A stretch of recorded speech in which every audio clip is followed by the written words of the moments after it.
Hi everyone, I'm back with my beginners series. I'm using Sea White postcards. I'll pop a link in the description for you. Today I'm going to do a little cottage scene, so I'm going to do a little bit of drawing. So far in this absolute beginner series I haven't popped any drawing in. So what I want you to do, I'm going to show you how I'm going to draw this in. I'm going to draw a little cottage. So I've got a vertical here. I've got a line coming this way because the perspective goes to a vanishing point. The vanishing point is going to be off the page, so it's coming nearer to me. I'm going to have a line there, and then this apex and this side is going to go towards a vanishing point this way, so it's going to taper that way and taper that way. So it would go to a vanishing point out there, but we don't want it to go that far, so we're going to pop in a vertical there. So then we're starting to get the building blocks of a house shape. When you have a side of a house, one side is always closer to you, so it has a bigger side. So if you tend to do that about just over halfway, you can come up and you can create that apex. And then that line of the roof can run down that way. So there you've got your simple house shape. Then what I'm going to do is pop a little window in there. I'm going to ignore these other lines. These are guide marks. I'm going to pop a little window in there. So this is just a squiggle. A couple of little windows in there. We'll have a door. So we can just think a little rustic cottage. And we'll have another couple of windows and a little window there. So that gives us a little rustic cottage. Then I'm going to pop a tree there, a tree here, and a few little trees there. So we're getting a sense of a little bit of a landscape. We could have a little bit of something here as well, some shrubbery around the doorway. Okay, so I've got some Cotman watercolours here. I'm going to use two brushes, a round number 10 and a round number 6. I'm keeping this nice and simple, and I'm going to use the colours that I have on this palette. If you don't have these colours, then use whatever you've got. So I'm going to come into the sky with a little bit of water. I'm using my round number 10, and I'm going to come down over these trees. But I'm being careful to come around the house, so I'm not going to pop anything on the house yet. Dip my brush into some water. I'm going to come into some blue. So this is the cerulean blue. Most of these starter palettes will have two blues for you to have a go at.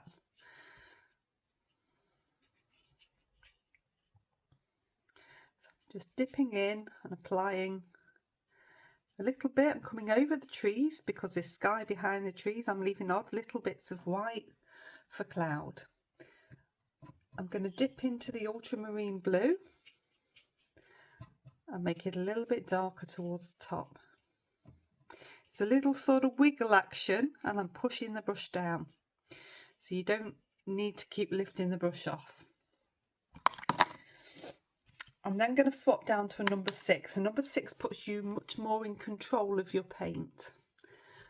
I have got this bright viridian green, and I'm going to take a little bit of that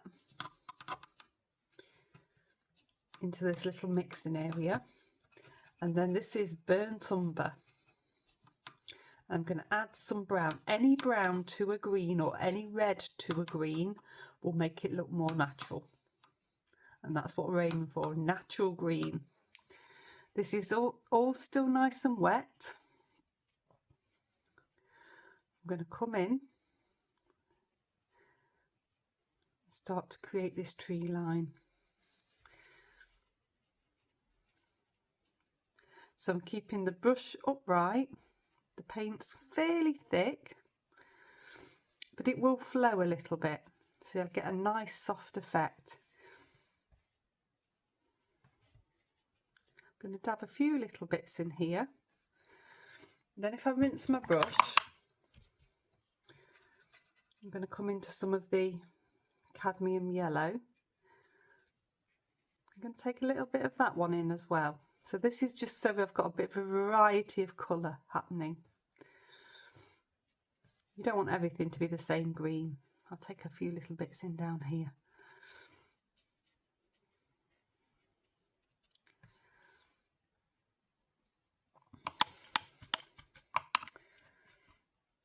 So this one here has flowed very well. So if I get a bit of kitchen towel here, I rinse my brush off and I dab that off. What I can do is stop that flowing any further.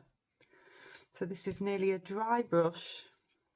I'm just bringing that back, lifting that up a little bit so that it doesn't go too far. When it's a little bit wet, that tends to happen and it's flowing quite a lot. I've dried my brush off. I'm going to come back into that green. And then I can just paint this bit back in again. And it won't flow too far this time.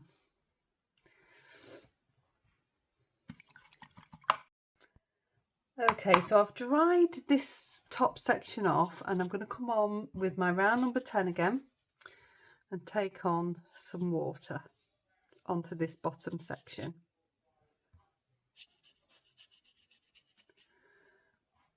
I'm going to dip into some cadmium yellow.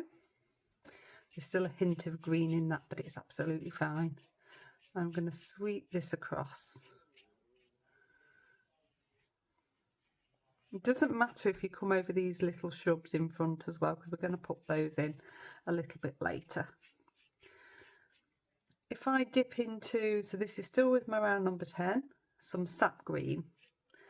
I want a variety of tones, so I'm going horizontal strokes, and this is just going to give me a variety of tone and shadow in here.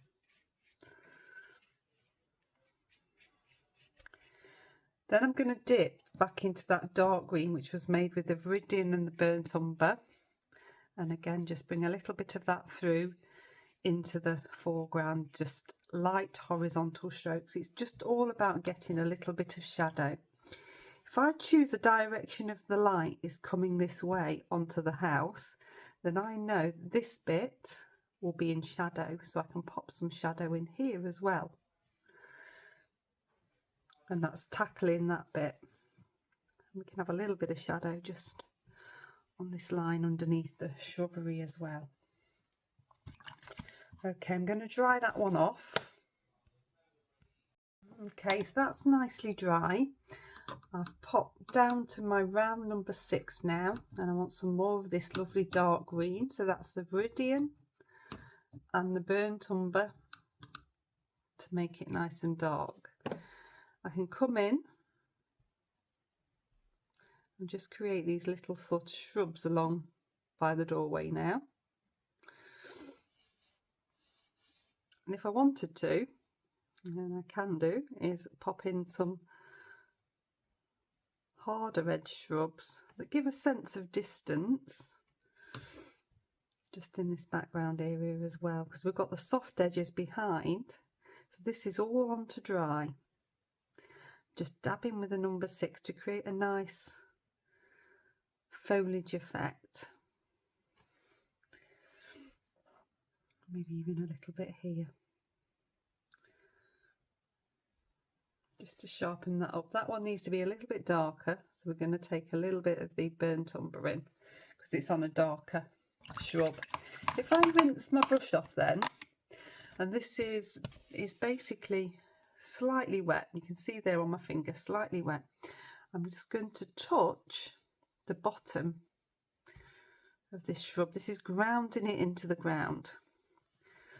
So there's not a lot of water, just a little bit, just to ground it in, and it gives a sense of shadow as well. So I'm going to come onto the roof. I'm going to use a mixture. I'm just going to take it into this green that I've already got, of burnt umber and ultramarine blue. Now a blue and a grey in most cases will make a blue, and a brown will make a grey. And that's what I'm after for the roof. So that's ultramarine and burnt umber. I'm going to come along. So this is on to dry again. I'm going to paint in this side of the roof. So this is all with my round number 6. Just try and get as nice a edge as you can and follow those lines. Then I'm going to rinse my brush, dab it off on the kitchen towel so it's not wet, it's clean, it's damp.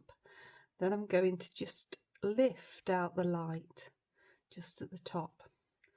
This is a nice easy way to get a shadow. Dab off onto some kitchen towel if you want to get rid of some of the excess paint. You can just lift out the light. If when you lift out it runs back and you can still see it as dark, it's just because it's a little bit too wet and you just have to keep trying. But you'll get that lovely sense of light. You must make sure your brush is dry. So it's damp, not wet. If you take a wet brush into there, you'll end up with a watermark. Then with this same grey,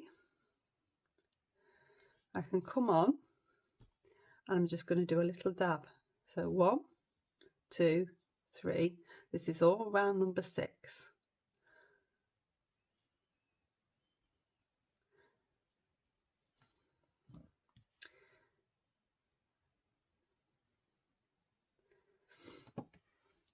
The trick is to not be too precise about it. The more precise you try to be and get the edges, the bigger those windows will get. Just run with it and your eye and brain will fill in the rest of the detail. So keep it nice and simple. I'm going to dry this off now. Okay, so that's nicely dry, and what I've done is just with a rubber I've rubbed out my pencil lines. So onto the house now, we need to make it a little bit of shadow. So I have got a little bit here of the cerulean blue and a little bit of alizarin crimson. So I quite like to have purple shadows, and I just want to make sure I'm going to dip a lot of water into that. I want to make sure it's nice and watery. I'm going to run down this edge here.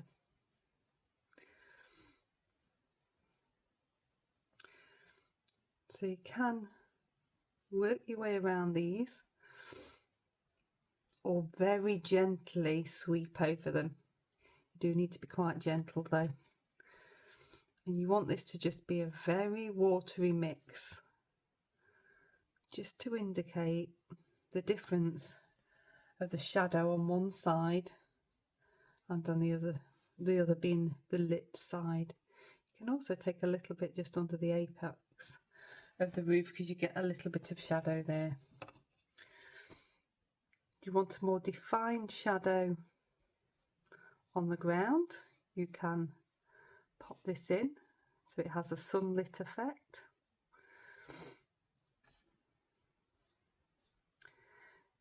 So this is all with my number 6. Do the same with some of the shrubbery.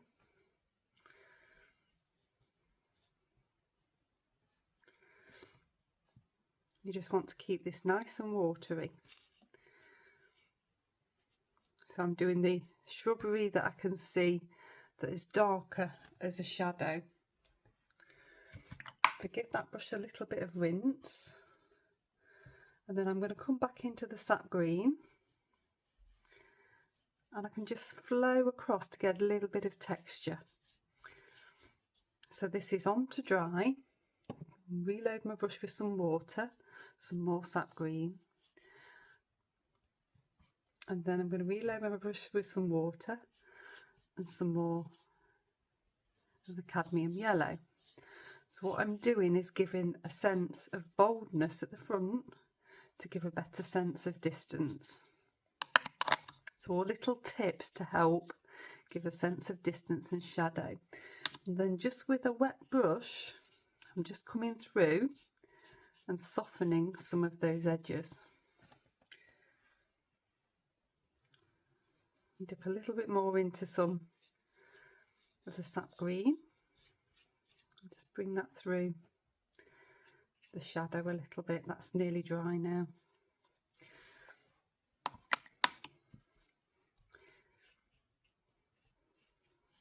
Just a damp brush again coming through there. Okay, I'll dry that one off. Okay, so that's all finished. I've taken the tape off so you can see the finished effect. It's a nice, simple farmhouse cottage set within a landscape. So I hope you've enjoyed it. Please do like, subscribe and share.